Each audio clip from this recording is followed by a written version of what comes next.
You're listening to Alaska Matters. I'm Christopher Story along with Dave Webb, Tiffany Story, taking your phone calls. The number to call if you'd like to weigh in on the Second Amendment is 226-3933. 226-3933. We've got several lines open. Dean is on the line, and we'll get to him in just a moment. But first, why are more and more parents turning to homeschool is a question I ask myself. And it's not in a majority yet, but a lot of people are turning to homeschool. So let me just say this. Let me ask you this question. Can a 5-year-old make terrorist threats? Is it possible that a 5-year-old child can make terroristic threats? And I say no. This case, you may have read about it. You can go to my Facebook page and check it out. I posted the article there, but it's all over the place, where this 5-year-old suggested to another 5-year-old that they shoot each other with their bubble guns. They were, or this girl in particular, was put through psychological analysis, faced a 10-day suspension, and there was a claim that she made terroristic threats. Oh, man, no way. This is something where if you're in that community or something like that happens in your community and you don't stand up and get vocal and act local right there, and you don't stand up and say this is wrong, then your child's next, your grandchild, someone you know, like, and trust. I mean, it was pure, unadulterated BS. I couldn't believe it. And the fact that they put the child, the parents allowed the child to go into a psychological analysis.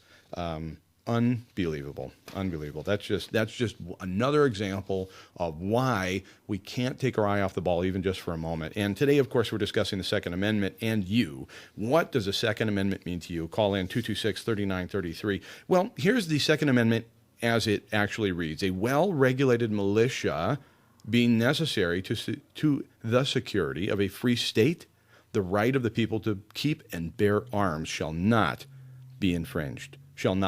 I see nowhere in the Second Amendment does it cover the rights of hunters, deer hunters, which you so often hear. Dean, welcome to Alaska Matters. What's on your mind? Oh, good afternoon, Chris. I'd like to quote the Alaska State Constitution, Article 1 in the Declaration of Rights. It reads just like you said, a well-regulated militia being necessary to the security of a free state, comma, the right of the people to keep and bear arms shall not be infringed. It adds the following sentence, quote, the individual right to keep and bear arms shall not be denied or infringed by the state or a political subdivision of the state, without any commas, amended 1994. That specifies that is an individual right to keep and bear arms, and that it shall not be infringed by any political subdivisions of the state, meaning that a borough or a city or municipal government cannot deny or infringe your individual right to keep and bear arms. Well, how does that pertain to you and the new laws down in Juneau that might, in fact, make it a crime for the federal government to impose new laws on Alaskans? I mean, does that jive in with what you're saying on the Alaska Constitution? It does. The House Bill 69 goes a step further in that it outlaws the infringement of our natural right to keep and bear arms as expressed in both the state and federal constitution. It disallows anybody coming in with executive orders or other illegal means from enforcing illegal or unconstitutional laws in the state of Alaska. It doesn't go quite as far as the Utah and the Wyoming efforts, which make that a felony, but it is a misdemeanor. And that House Bill 69 has really very nice language. It reinforces strongly a state of Alaska citizens' rights under the state and federal constitution, and it provides penalties for infringing on those rights. Chennault introduced House Bill 69, and it has 9 co-sponsors now. Interestingly enough, Paul Seaton is not a co-sponsor, although I voted for Paul Seaton and have talked to him on that topic.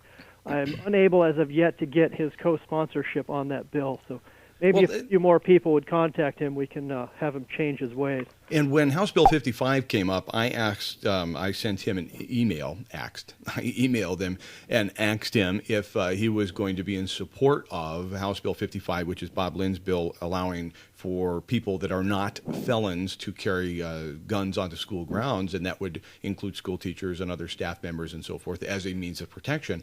And the reply from his office came back that, still wanted to look at the bill, wanted to evaluate the bill and hear what comes out of committee. committee, and it was non-committal.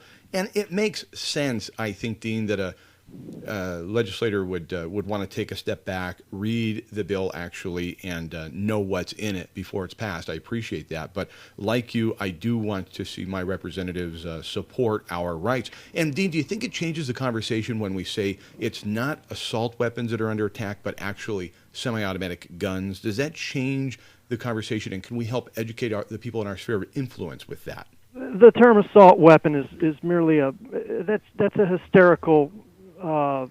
It's a term of hysteria, and we should just not employ that. We don't legislate from a standpoint of hysteria. We try to take calm, reasoned arguments, and let's just ignore that whole term. Is my best advice. I agree. And just knowing also that the Second Amendment doesn't say anywhere in it that it's a bill or a privilege to hunt. It's not addressing one's ability to duck hunt or deer hunt, and so that argument seems to come up more often than it should. I think, Dean, is well, I mean, how many rounds do you really need to hit a deer? Come on, you need 10. You need more than 3 or 4 rounds. Come on. Automobile racing, slow pitch softball, these are all sports. Hunting is a sport. Let's again not confuse the issue. How many spare tires do you need for your pickup truck? 4. As many as I need, as many flat tires come up. Yeah, if they're on sale, or if you see a good deal on the flea market, you buy extras. Same thing with ammunition and magazines. Yeah.